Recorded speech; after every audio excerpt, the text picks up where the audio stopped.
አላህ በጣም የባሪያዎችን አይብ የሚሰትር ነው። ለነቢዩ ሰለላሁ ዐለይሂ ወሰለም ኡማ ትልቁ ከዋለው ውለታ አንዱ ምንድን ነው?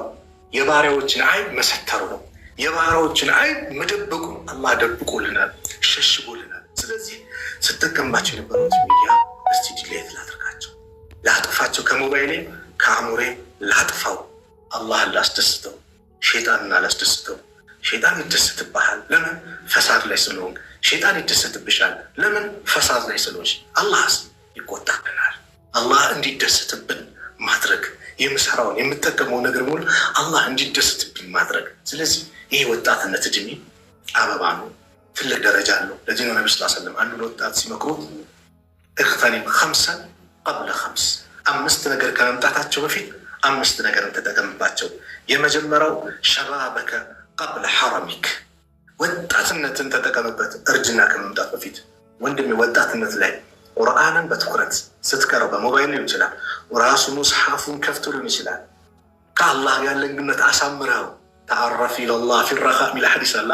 ከአላህ ጋር በአማኑ ጊዜ ተዋውቁ። ምን ማለት ነው?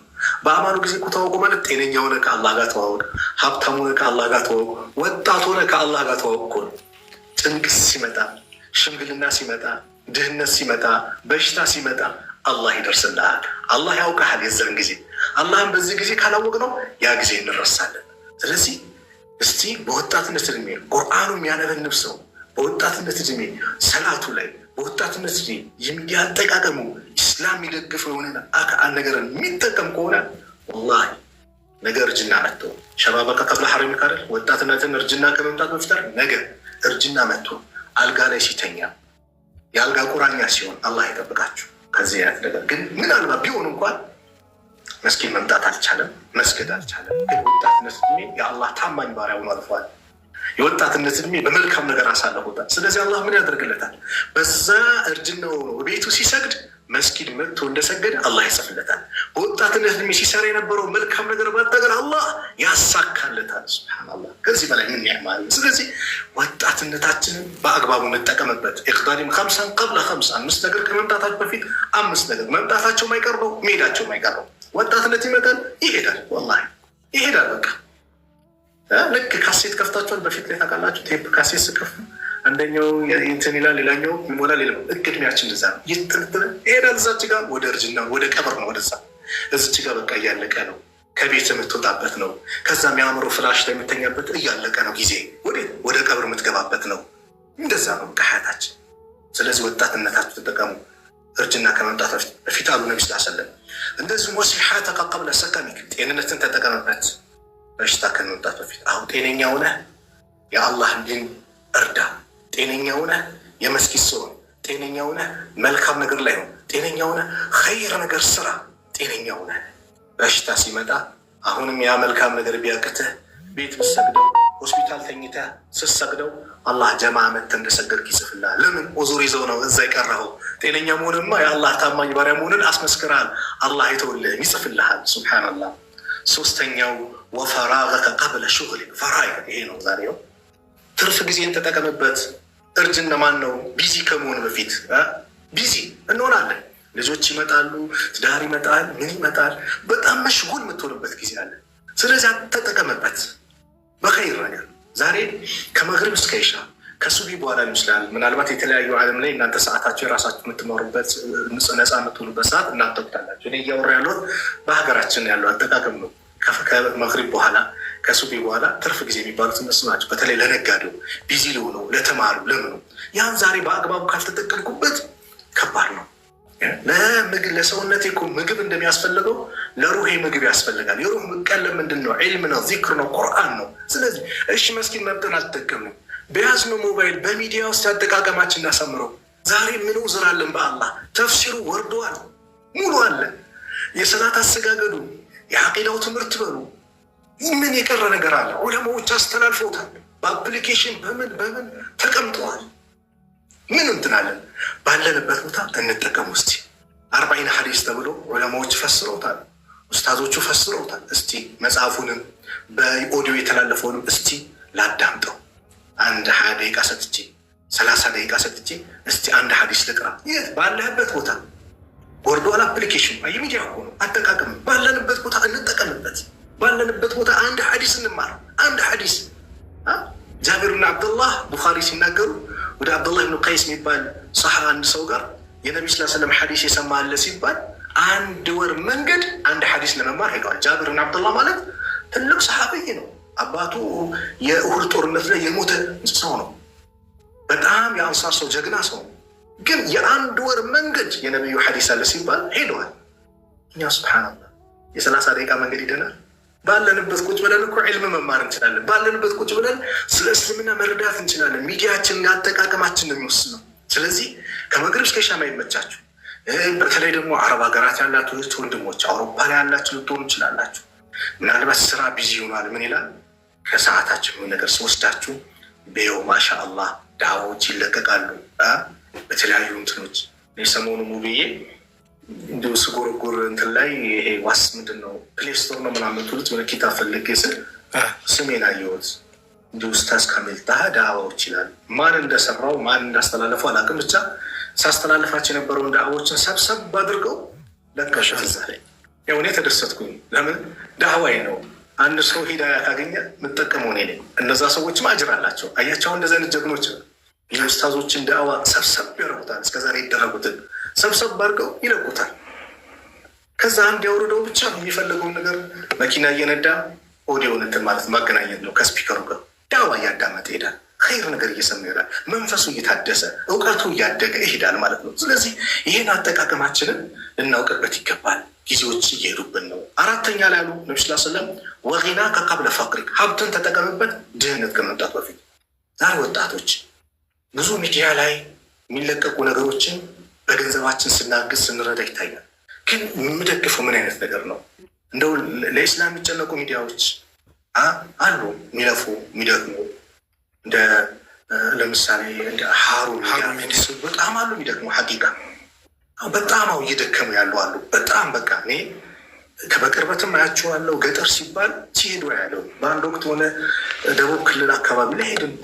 ብርድ ነው በቃ እንዴት ምስል ያቆ ግን ሄደው አድረው ጠዋት ላይ በርዷቸው እኛ አድረን ቤርጎ ይዘን አድረን ስንመጣ እነሱ እየተንቀጠቀጡ ነው ካሜራማኖቹ። ክላስ ያላቸው እንደዚህ እንደው ለሚዲያ እንትን አደርግ ያለ ወይ? አንድ ሰው እኮ በገንዘቡ እኮ ይጠየቃል እኮ። የግድ ዳዋ ማድረግ እኮ መድረክ ላይ ቁጭ ብሎ አይደለም እኮ። በሰዎች አንደበት እኮ ዳዋ ማድረግ ይቻላል። ግን ሚዲያዎችን በመደገፍ ዳዋው እንዲሰራጭ በማድረግ ነቢ ስ ሰለም ዘንድ እኮ 3 አይነት ሰዎች ነበሩ። አቡበከር አለ እንደ ምሳሌ፣ ካሊድ አለ፣ አባ ሁሬራ አለ። አቡበከር በገንዘቡ ኢስላምን ረዳ፣ ለኢስላም ሀደመ፣ ኢስላም እንዲሰራጭ ብዙ አደረገ። ካሊድ ደግሞ በቁዋው በጉልበቱ ለኢስላም ያለውን መስዋዕት በአጠቃላይ ሰጥቷል። ከፍ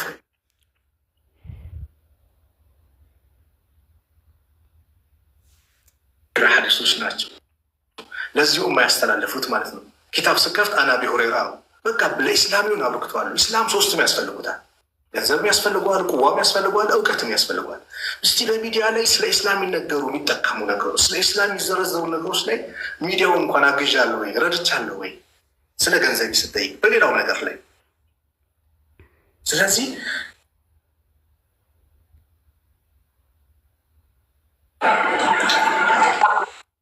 ገንዘብ ይሰራል። መስጊድ ከሰራ በኋላ ለአንድ ኡስታዝ ይቀጠር እዛ መስጊድ ላይ አንድ ሰዎችን ቁርአን ያስተምር፣ ልጆችን ሰዎችን የሚያስተምር ይቀጠር። ስለዚህ ወራይ ደግሞ ለሱ የሆነ ክፍያ ሲባል በሚሊዮን አውጥቶ መስጊዱን ከሰሩት በኋላ ያንን ግን ለመክፈል ግን ወደኋላ ሲሉ ይታያል። ዋናው ነገር እያበላሹት። ምክንያቱም የመስጊድ ዋና ጥቅሙና ዓላማው ምንድን ነው? ሰዎች እንዲማሩ ነው፣ ሰዎች እንዲቀየሩ ነው፣ ሰዎች ከኢስላም ጋር ያላቸው ግንኙነት ከአላህ ጋር ያላቸው ነገር ያማረ እንዲሆን ነው። ስለዚህ ገንዘብ ያለ ሰው ኡስታዞችን በማቅጠር ይኸው ይህን ወጪች እያለው እዚች አካባቢ የሆነች ነገር ጎጆም ሰርች የላለሁ እዛ ተቀምጠህ ትዳርም ይዘህ ይህን አካባቢ አልማ፣ ይህን አካባቢ በኢስላም እንዲንጸባረቅ አድርገው፣ ይህን አካባቢ ትውልድን ቀይርበት ብሎ መስዋዕት መክፈል። ለምን? ነገ ለአኼራ ነው። ምክንያቱም ይሄ ገንዘብ ነገ ትቼው እሄዳለሁ። ነገ ትቼው ሲሄድ ዛሬ ላይ ባለፈው ሐሙስ ዳዕዋ ላይ ያነሳሁት ነበር። ዛሬ ሐጅ ሲባል ሰው በጣም ውድ ሆነ ምናምን ብዙ ወሬ ያወራል። መኪና 2 ሚሊዮን ነበረ 5 ሚሊዮን ገባ ከተባለ ሲከራከር አስተው። ለንደን ሲባል እግር ኳስ ለማየትም ብዙ በሚሊዮን ያወጣል። የሆነ ሀገራት ለመዝናናት ይሄዳል። ሱብሃንአላህ። ሐጅ ሲባል ግን ፍሬን ይይዛል። በእድሜው አንድ ቀን የአላህ ቤትን ያላያለ ሐረምን ያረገጣለ፣ ግን ብዙ ሀገራት ይዞራል። ሱብሃንአላህ። ይሄ ወላሂ ድህነት ነው። ከዚህ በላይ ድህነት የለም። ከዚህ በላይ በቃ ቅጣት እኮ የለም፣ ከባድ ነው። ስለዚህ ለኸይር ነገር ሲባል ሁሌ መሮጥ፣ መሽቀዳደም። ሰው ኸይር ነገሩን ማውጣት የሚፈልገው ገንዘቡን ሞት ላይ ነው። ሞት ላይ አንተ አይደለም እኮ ሞትም ላይ በቃ መከነጠመው ወራሽ ነው፣ የወራሽ ሀብት ነው። የአንተ 1/3 ነው ኑዛዜ የተፈቀደው ኑዛዜ ካለ። ስለዚህ ከዛ በፊት ማውጣት ነው። 5ኛ ላይ ምናሉ ሲጠቀልሉ ወሐያቲከ ቀብለ መውቲክ፣ ሀያትን ህይወትን ተጠቀምበት ሞት ከመምጣት ነው። ለማናችንም አይቀርም። እንደው አላህ እኮ ምን ስትጠቀም ነበረ? ዳዋ ስታይ ነበረ ወይስ ምን ስታይ ነበረ? ሁሉ በዚህ መልኩ ቢጠይቀን መልስ ምንድን ነው? ከባድ ነው። ስለዚህ የሚዲያ አጠቃቀማችንን ልናውቅበት ይገባል። ሚዲያ ኸይር አለው፣ እንደዚሁም ሸርም አለው። ሚዲያ መልካም ነገሮች አሉት፣ መጥፎ ነገሮች አሉት። እንደ ሰውየው አጠቃቀም ይወስናል። ስለዚህ ስለ ገንዘብ የምጠየቅ ከሆነ ዳታ እየሞላው የዕለታዊ እየሞላው ወራዊ እየሞላው አመታዊ እየሞላው ለፈሳድ ከሆነ ያሁን ሁሉ በሞላ እኔ ላይ ፈሳድ እየተጻፈብኝ ነው ማለት ነው። በገንዘቤም በቀናቶችም ማለት ነው። መላእክቶች አሉ በቀኝ በግራ ኸይሩንም ይጽፋሉ፣ ሸሩንም ይጽፋሉ። ምንም አያመልጣቸው። አላህ ፊት መቆም አለ፣ መተሳሰብ አለ። እንደ ተጨባጩ ደግሞ እንደ ዘመናችን ደግሞ ኢስላም እንዲስፋፋ የኢስላም ማንነት ኢስላም ሁሌም በራሱ ከፍ ያለ ነው። እኔ ለኢስላም ስሰራ ወላሂ የምከበረው እኔ እንጂ ለኢስላም አልሰራም፣ ዳዕዋ አላረግም፣ ምንም እንቅስቃሴ አላረግም ብል አላህ ይህ እንዲህ ከፍ ለማድረግ ቃል ገብቷል። በቃ ከፍ ይላል፣ ሁሌ በራሱ ከፍ ያለ ነው ኢስላም። ነገር ግን እኔ ለኢስላም ባገለግል ቁጥር የምከበረው እኔ ነኝ። ለኢስላም አልሰራም ስል ግን ምን አገባኝ ስል ግን ምዋረደው እኔ ነኝ። ለአላህ ዲን በመስራቴ በመልፋቴ አላህ እንድከበር ያደርገኛል፣ ባለመስራቴ ደግሞ እንዋረድ ያደርገኛል። ስለዚህ ሁላችንም ኃላፊነት አለብን። ኩልኩም ራዒን ወኩልኩም መስዑሉን አን ረዒየቲሂ፣ ሁላችሁም ጠባቂዎች ናችሁ፣ በምትጠብቁት ነገር ደግሞ ተጠያቂዎች ናቸው። ስለዚህ በመልካም ነገር ያላቸው እህቶች ግፉበት፣ ልፉበት። በቃ ዳዕዋ ዛሬ የተለቀቀ ያልሰሙን አንዳንዱ ዩቱብ ማይቀነው አለ። በቃ የሚቀናው ምን ይሆናል? ይሄ ቲክቶክ ነው፣ አጫጭር ነገር ነው። ሰዎች በቃ እንዲላመዱት ይደረገ ነው። ስለዚህ አጫጭሩ የ1 ደቂቃ ይሆናል፣ የ2 ደቂቃ ሊሆን ይችላል፣ የ30 ሰከንድ ሊሆን ይችላል። ነጥቡን ሀሳቡ ሳይቆረጥ መልዕክቱ በሚደርስበት መንገድ አድርጋችሁ እህቶች ወንድሞች ልፉበት። ወላሂ የምታስደስቱኝ ብዙ እህቶች ወንድሞች አላችሁ፣ ብዙ በቃ ማሻአላህ። ይህን ስሙት እስቲ እያላችሁ የምታስተላልፉ ይኸው ትልቅ መልዕክት ነው። ርዕስ ጽፋችሁ አሳምራችሁ ምን ብላችሁ የምትለቁ እህቶች አሉ፣ የምትለቁ ወንድሞች አላችሁ። አላህ ይቀበላችሁ፣ ደረጃችሁን አላህ ከፍ ያደርገው። እንደው በተከተላችሁ ባዳመጣችሁ ባስተላለፋችሁ ልክ አላህ 0 ቁጥር የሌለው ምንዳውን አላህ ይለግሳችሁ። ሁሌ ደው አደርግላችኋል።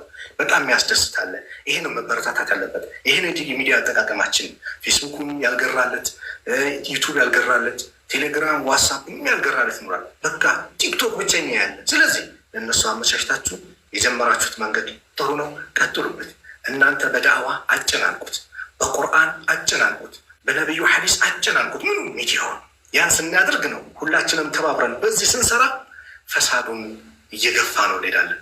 አለዛ ግን ዛሬ ምንም ነገር ማለቅ ከሆነ ምንም አላስተላለፍ ከሆነ ምን ሊሆን ነው ማለት ነው?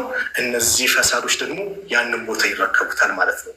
ምክንያቱም እዚች ጋ አንድ ነገር ምንድነው መልካም ነገር ከሌለ ሁልጊዜ የሚሸፈው ምንድነው? መጥፎ ነገር ነው የሚሞላው። መልካም ነገር እየሞላ ሲመጣ ግን መጥፎ እየሸሸ ይሄዳል። ስለዚህ ይሄ ደግሞ የብዙ እህቶች ወንድሞች አለ። በቃ እናንተ ብቃት የሰጣችሁ አላችሁ፣ ዳዕዋ አድርጎ ብትባሉ ምናለ ሊከብዳችሁ የምችሉ አላችሁ። ግን በቃ አላህ ደግሞ ሰጣችሁ ምን የማዳመጥ አዳምጣችሁ የምትረዱ አሉ። ነብስ ስለም እኮ አንድ ሐዲስ ብሎታል ተናግረዋል። የኔን ሐዲስ ሰምቶ ሀፍዟት ከዛ በኋላ ምንም ሳይጨምር ሳይገ ለሌላው ያስተላለፈው ሱብሓነላህ ከዚህኛው በሰማው ቁጥር ባስተላለፈው ሰው ልክ አጅር ያገኛል ብሎ ነብስ ስለም ነግረውናል። ስንትና ስንት አሉ። እንደው እዚህ እኔ ተናግሬው እኮ ትንሽ እየተናገረው ሌላው ደግሞ በቃ ጥፍጥፍ በጣም አሳምሮ ደግሞ ለሰዎችም ያንትም ይላለን። ስለዚህ የዚህ ተባባሪ መሆን ያለባችሁ እና የያዛችሁት መንገድ በጣም መልካም ነው። የምወድላችኋለሁ። ያን አድርጉ። እህቶቻችንም ፈሳድ ላይ ያሉትን ደግሞ እንደው በመቅረብ ምን በማለትም ምክራችሁ ለግሱ። በቃ ይምጡ። መምጣቷ ለእኛ ጥቅም ነው። ሂጃብ ለብሷ ወደ ዲኗ መምጣቷ ለእኛ ጥቅም ነው። ወንድሜ ከፈሳድ ነገር ርቆ ወደ መስጊድ መምጣቱ ጥቅሙ ለእኔ ነው። የወንድሜ መዳን የእኔ ደስታ መሆን አለበት። ምክንያቱም ስለም ሐዲስ ምናሉ ላ ዩእሚኑ አሐዱኩም ሐታ ዩሕበ ሊአኺህ ማ ዩሕቡ ሊነፍሲ። አንዳችሁ አላመነም ለወንዱ ለራሱ የሚወደውን ለወንድሙ እስካልወደደ ድረስ። ስለዚህ ለእኔ ምን ወድጃለሁ? ምን አድርጌያለሁ? ሁሌም የከሌ ግልሳን እኔ ምን ሰራው የሚለውን ነገር እናድርግ። እኔ ምን አበርክቻለሁ እዚህ ድን ኢማሙ ነወዊ ሲባል ሰማላችሁ። ኢማሙ ነወዊ ሚስት የላቸውም። ኢማሙ ነወዊ እንግዲህ ሚስት ከሌለ ልጅ የለማል። በቃ ሳገቡ ልጅ ሳይኖራቸው የሞቱ ናቸው። ገና በለጋ እድሜያቸው ማለት ይቻላል። ማለት በሂጅራ 631 ሂጅራ ተወለዱ። 670 ዓመት ነው ዱኒያ ላይ የቆዩት። ዱኒያ ላይ ግን የጻፉት ኪታብ እስቲ ያስቡ። መስጊድ ስገባ ሪያዱ ሳሊን ሲባል ሰማላችሁ። ሪያዱ ሳሊን ይቀራል 40 ሐዲስ 50 የሚጠጉ ዑለማዎች ነው የጻፉት ይባላል።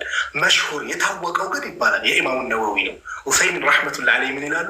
የእክላሳቸው መጠን ይመስላል አላህ ከመቃብር በላይ ስማቸው እንዲነሳ እንዲታወቁ አላህ አደረገ። ልጅ የላቸውም፣ ግን የቀራ ሰው በሞላ የእሳቸው ልጅ ነው።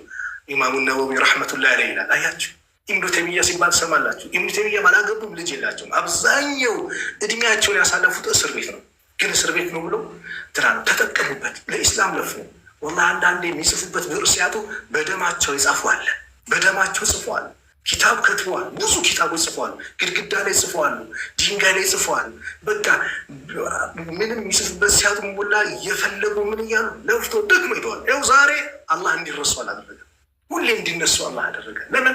ይህ ነው ለኢስላም ያበረከት ነው። ዛሬ እኔ በምንድን ነው የሚያነሳኝ? ነገ ዱኒያ ላይ ትቻትችን አጭር ሀያት ቀብር ገባለሁ። እንደው አላህ የዘንለት ምን ነው ማገኘው?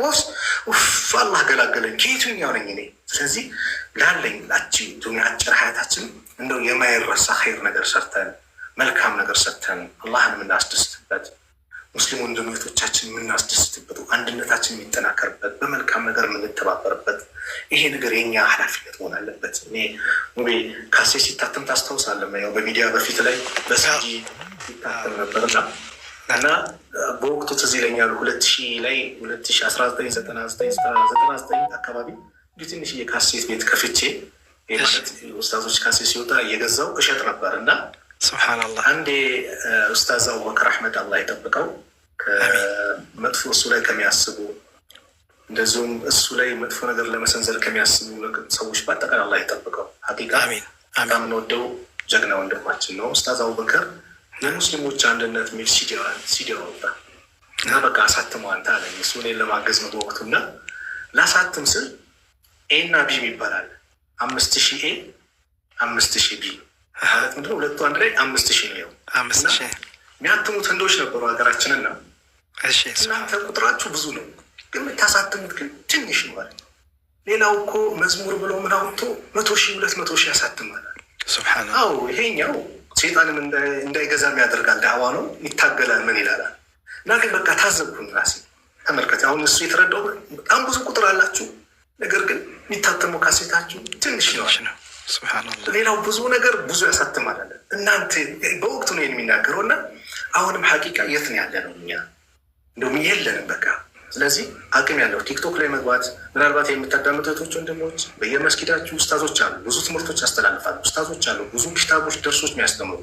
እስቲ ለይታችሁ ወራይም ሞልታችሁላቸው የራሳቸውን አካውንት ከፍቱላቸውና ላይቭ እንዲገቡ በቃ መልእክቱ ይድረስ፣ ኢስላማዊ መልእክቱ ይድረስ። ወይም ደግሞ በራሳችሁ ደግሞ ፔጅ ላይ ላይቭ አስተላልፉት፣ ዳዋው እንዲቀጥል አድርጉት። ወጣቱ ያንን ሚዲያ እንዲያገኙ። አንዳንዴ በቃ ፈሳዱ በዝቶ ፈሳዱ ሊያሸንፈው ይችላል። እስቲ እኛ ደግሞ የራሳችንን ደግሞ የምናስተላልፉ መልካም ነገሮች ላይ እናጠናክር። መልካም ነገር ላይ እዛ ነገር ላይ እንሳተፍ። በመልካም ነገር ላይ ሁላችንም በዛ ነገር ላይ የራሳችን አስተዋጽኦ እናድርግ። እነዚህ ወንድሞቻችን እህቶቻችን የዚህ ሚዲያ ተጠቃሚ ሊሆኑ ስለሚችሉ ለማለት ነው። ስለዚህ እስቲ ምን አበርክቻለሁ ራሳችን እናድርግ። ቡኻሪ እንግዲህ ከቁርአን በኋላ እንግዲህ